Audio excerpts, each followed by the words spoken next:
Welcome back to GearUpWindows YouTube channel. In this video, we will guide you on how to modify the undo limit in Microsoft Word. So for this, you need to use registrator. So click on this one start button, type here registry.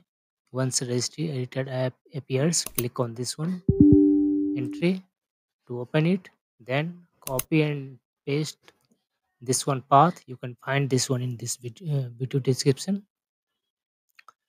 After pasting this one path, press enter on the keyboard and then right click on this one options key, select new and then debug 32-bit value, name it undo history, press enter on the keyboard, then double click on this one undo history, select decimal and put here desired number such as 100, then click on this one OK button, close the registrator and restart your PC once, and you can do undo up to the limit that you have set in your Word document.